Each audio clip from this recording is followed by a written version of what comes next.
ఇప్పుడు ఎంసీఎక్స్ మార్కెట్లో దాదాపు 24 క్యారెట్ ధర 1,49,650 రూపీస్ దాకా ఉంది. సిల్వర్ ధర కేజీ 2,32,000 దాకా ఉంది.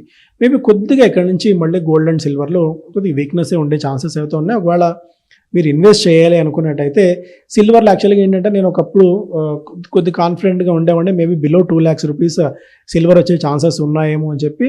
బట్ ఇంత వొలటైల్ నేచర్లో కూడా సిల్వర్ 2 lakhs రూపీస్ అయితే దిగలేదు. ఒకవేళ మేబీ సిల్వర్ ఇక్కడ తగ్గింది అనుకోండి, అంటే 2 లక్షలు కానీ 2,10,000 ఆ రేంజ్కి ఏదైనా కనుక సిల్వర్ వచ్చినట్టయితే ఇన్వెస్ట్మెంట్ పరంగా సిల్వర్లో కూడా ఇన్వెస్ట్మెంట్ చేసే స్కోప్ ఉంటుంది. ఒకవేళ గోల్డ్లో మీరు ఇన్వెస్ట్ చేయాలి, సో ఇంకొక పాయింట్ ఏంటంటే ఇన్వెస్ట్మెంటా మనం ఫిజికల్ యూజా పర్సనల్ యూజా అనేది మనం ఖచ్చితంగా డిమార్కేషన్ చేసుకోవాలి.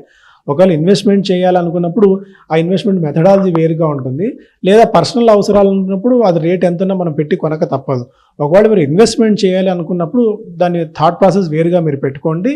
గోల్డ్ ఇక్కడ నుంచి కూడా మీరు ఈటీఎఫ్స్ రూపంలో, ఎందుకంటే పీక్ నుంచి బాగా కరెక్ట్ అయింది కాబట్టి గోల్డ్ మీరు మెల్లిమెల్లిగా గోల్డ్లో కూడా ఈటీఎఫ్స్ రూపంలో ఇన్వెస్ట్ చేసుకోవచ్చు. పేపర్ గోల్డ్, అదే డిజిటల్ గోల్డ్ అంటాం.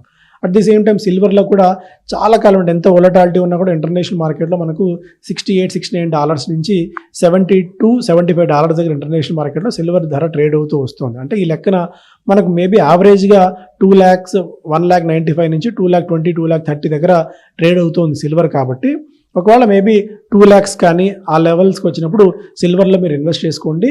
గోల్డ్లో కూడా మీకు ఏదైనా ఇక్కడి నుంచి కూడా ఒక 2-3% ఆర్ఎల్స్ ఒక 5% డ్రాప్ వచ్చి ఒక 130,000 దాకా 1,30,000 దాకా మీకు గోల్డ్ కూడా వచ్చినట్టయితే ప్యూర్ గోల్డ్ అక్కడ కూడా మీరు ఇన్వెస్ట్మెంట్ చేసుకునే స్కోప్ అయితే ఉందండి.